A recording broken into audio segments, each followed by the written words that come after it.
আসসালামু আলাইকুম রহমতুল্লাহি ওবরকাতুহু। সম্মানিত দর্শক, শেখ হাসিনার শাসনকালের অবসান হওয়ার ১ বছর হয়ে গেছে। আর ঠিক এই ১ বছরে আমরা সবাই মোরাললেস এখন কল্পনা করা শুরু করেছি, মূল্যায়ন করা শুরু করেছি। শেখ হাসিনার জমানাটা আসলে কেমন ছিল? এবং সাধারণত যেটা হয়, যখন একটা চলমান সময় থাকে, চলমান সময় নিয়ে মানুষ কিন্তু সবসময় উদাসীন থাকে। ভীষণ রকম উদাসীন থাকে। এবং এখানে উদাসীনতার পরিমাণ হলো লাখের মধ্যে ৯৯,৯৯৯ জন। আর মাত্র একজন লোক চলমান সময়টাকে মূল্যায়ন করতে পারে। বাকি সবাই বাতাস যেভাবে প্রবাহিত হচ্ছে ওভাবে তাল মেলাও, আনন্দ করো, ফুর্তি করো অথবা আহাজারি করো, কান্না করো। কিন্তু কান্নার মধ্যে যে হাসি আছে বা হাসির মধ্যে যে কান্না লুকায়িত রয়েছে, এই বিষয়গুলো মূল্যায়ন করার জন্য চলমান সময়কে যেভাবে পর্যালোচনা করা দরকার, ওই ঝুঁকি আমরা নিতে চাই না। ফলে কি হলো, শেখ হাসিনার জামানাতে যেভাবে আমরা তার চলমান সময়টিকে মূল্যায়ন না করে আমরা তার যে কর্মকাণ্ড, আওয়ামী লীগের অতীত কর্মকাণ্ড এবং তার দ্বারা ভবিষ্যতে আর কী ক্ষতি হতে পারে, এই বিষয়গুলোকে নিয়ে সবসময় যেভাবে উদগ্রীব ছিলাম, তদ্রূপ গত একটা বছর আমাদের আসলে জীবনে সত্যিকার অর্থে কতটা সফলতা এসেছে, কতটা ব্যর্থতা এসেছে, ওটা নিয়ে আমরা ওয়াকিবহাল ছিলাম না। ১ বছর চলে যাওয়ার পরে আমরা সেই অতীতকালটি এখন মূল্যায়ন করা শুরু করেছি এবং এটা আমাদের দেশের রিয়ালিটি। আমাদের দেশের কিছু মানুষ যারা ভালো প্রেডিকশন করতে পারেন, হয়তো অনেকে করেন, তাদেরকে আসলে আমাদের দেশের সমাজ পছন্দ করে না, গ্রহণ করতে পারে না। বা যখন চলমান সময় একটা ঘটনা ঘটে, আজকে কি ঘটতে পারে? এই বিষয়গুলো নিয়ে যখন মানুষ বলে, আমরা তাদেরকে খুব নেতিবাচক কথাবার্তা বলি। কিন্তু পৃথিবীটা একটা সংখ্যা তত্ত্বে চলে। মানে গাণিতিকভাবে এই পৃথিবীটা চলে।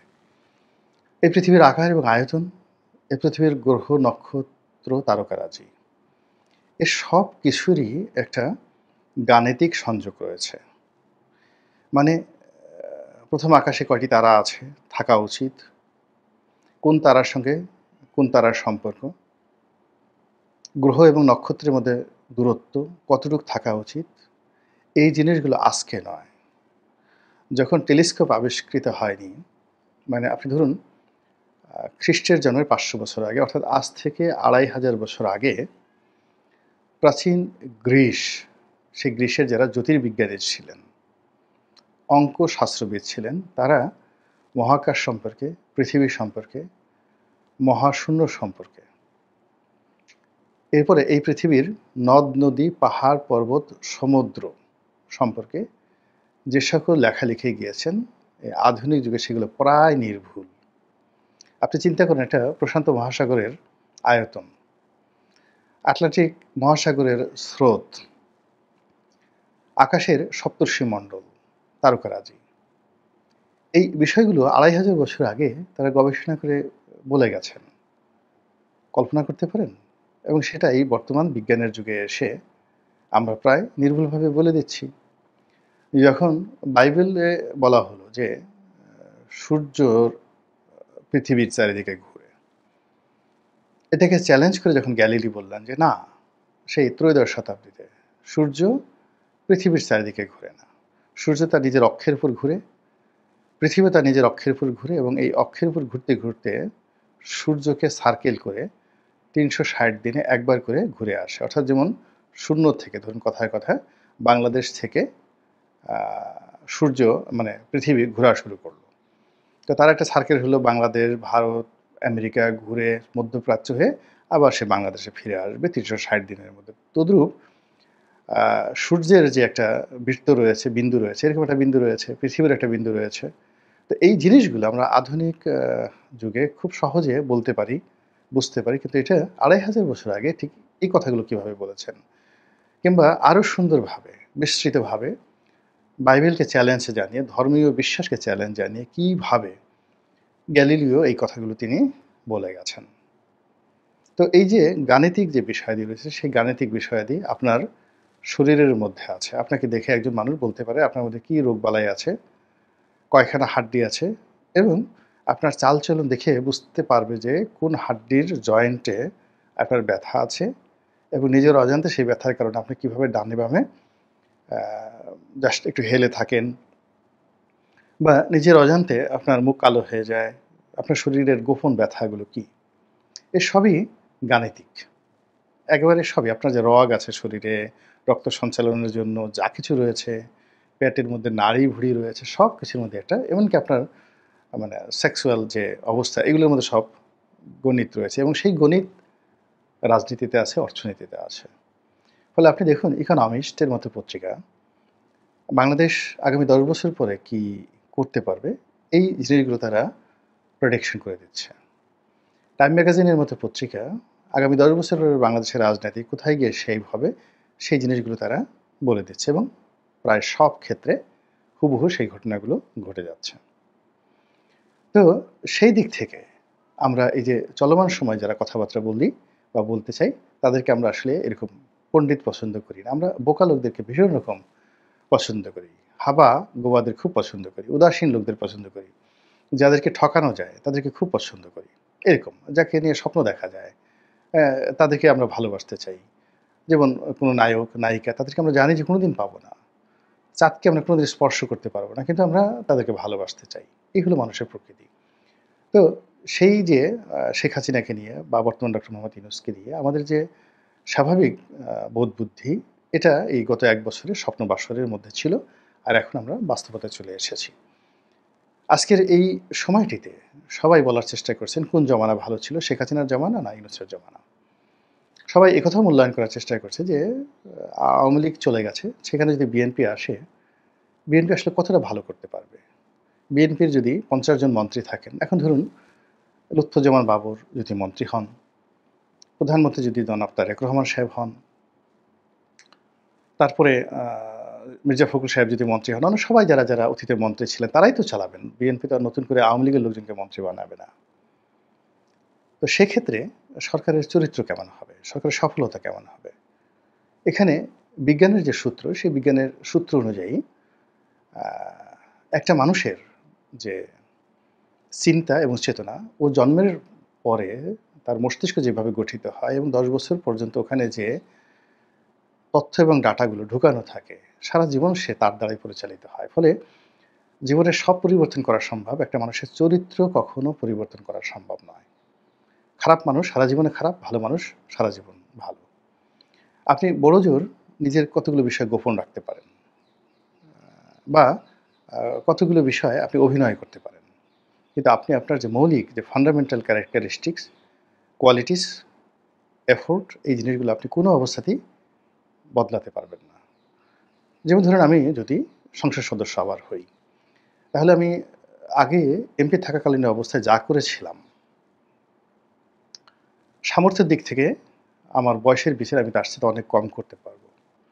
আর যেখানে সিদ্ধান্ত নেওয়ার ক্ষেত্রে আমি অতীতে যা কিছু করেছি, আমার অভিজ্ঞতার কারণে কিছু কিছু সিদ্ধান্ত পরিবর্তন হবে, কিন্তু আমার যে মৌলিক ক্যারেক্টারিস্টিক্স, অর্থাৎ ঘুষ, দুর্নীতি, অনিয়ম, চাঁদাবাজি, দখলবাজি ইত্যাদি যত কাজে আমি মন্দ কাজ করেছি, এটা বন্ধ হবে না আগামীতে। কৌশল অবলম্বন করবো, কিন্তু বন্ধ হবে না।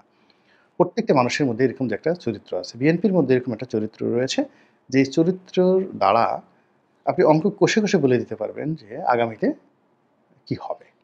যে লোক মদ খেয়েছে, যে লোক নারীর সঙ্গ পেয়েছে, আপনি অবস্থার প্রেক্ষিতে সে জেলে গেল, সে হয়তো আর নারীর সঙ্গ পছন্দ করবে না, কিন্তু যখনই আপনি তাকে একটা স্বপ্ন বাসর সাজিয়ে দেবেন, সিংহাসন সাজিয়ে দেবেন, সে বলবে দুনিয়ার সবচেয়ে সেরা সুন্দরী রমণীকে নিয়ে আসো, আমি একটু তাকে দেখি। বলবে হুজুর আপনার তো ব্যাটারি নেই, ফিউজ।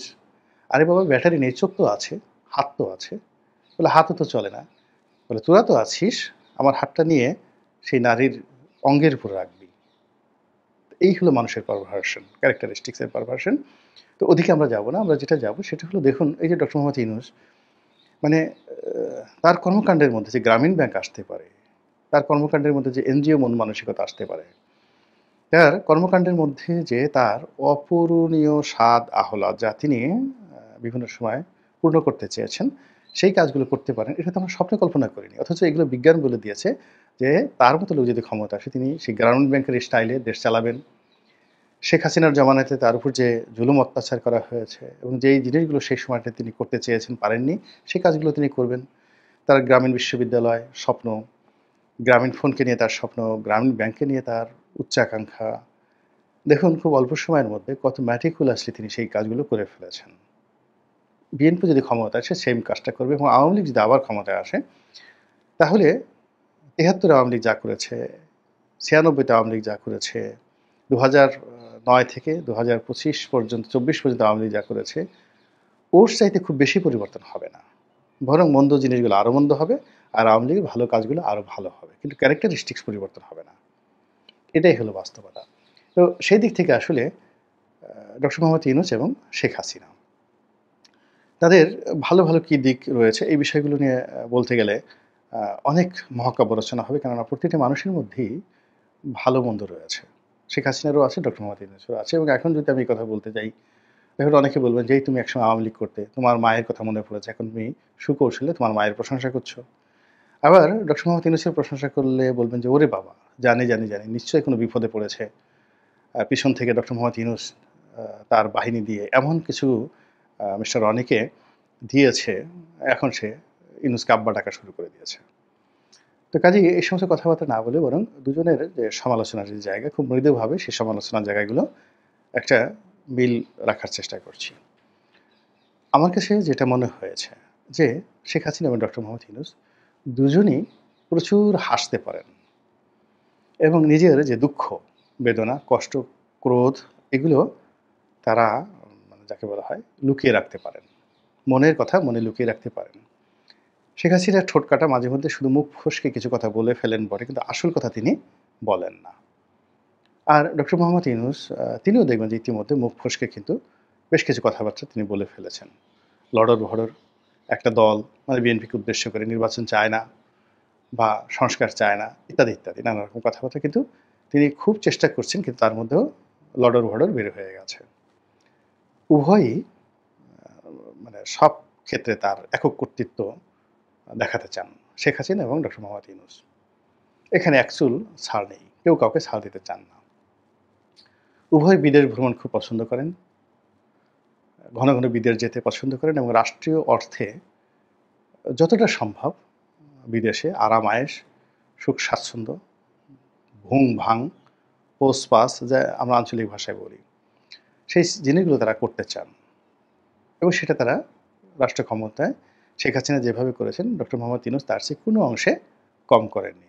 তার যদি আওয়ামী লীগের মতো একটা দল থাকতো, তিনি তাহলে দুটো জাম্বো জেট ভাড়া করে তিনি সেখানে যেতেন। এতে কোনো সন্দেহ নেই। এরপর যেটা হলো, সেটা হলো উভয়ই নিজেকে খুব জ্ঞানী মনে করেন, পণ্ডিত এবং বিদগ্ধ জন মনে করেন। আর তাদের সামনে তারা যখন কথা বলেন, তাদের সামনে কাউকে তারা কথা বলতে দেন না। কেউ যদি বেয়াদবের মতো বেয়াড়া হয়ে কথা বলতে চান, তখন তারা উভয়ে শেখ হাসিনা এবং ডক্টর মোহাম্মদ ইউনূস উভয়ে চুপ হয়ে যান। চুপ হয়ে তাদের কথা শোনার ভান করেন যারা তাকে কথা শোনাতে চায় এবং ওই যারা কথা বলতে চায় তাদের বকবকানি বন্ধ হলে তিনি সেখান থেকে মুখ গম্ভীর করে বিদায় নেন এবং তারা সেখান থেকে চলে আসেন এবং যারা বলতে গেলেন বা বললেন তারা বুঝতে পারেন না যে তিনি শুনলেন কি শুনলেন না। তিনি রাগ করলেন কি করলেন না। ওটা হলো তিনি যখন নিয়ন্ত্রণ করতে পারেন না যে তার জবানকে, যে আমি কথা বলবো, কিন্তু কিছু লোক দাঁড়িয়ে বলল যে, "স্যার আমি কথা বলবো" বা "আপা আমি কথা বলবো।" তো ঠিক আছে, বলতে যাও বলো। তখন সে আকাশের দিকে তাকিয়ে থাকলো, বাতাসের দিকে তাকিয়ে থাকলো, অমনোযোগী হলো, বিরক্তি প্রকাশ করলো। আর ওই লোক বলেই গেল। এক কান্দে তিনি শুনলেন, আরেক কান্দে তিনি বের করলেন। এই হলো অবস্থা। এরপর প্রতিশোধ পরায়ণতা। সেই প্রতিশোধ পরায়ণতা উভয়ের মধ্যে আছে। কোনো সন্দেহ নেই, ইন ডিটেইলস এ গেলাম না। আরেকটা হলো আত্মীয়তোষণ।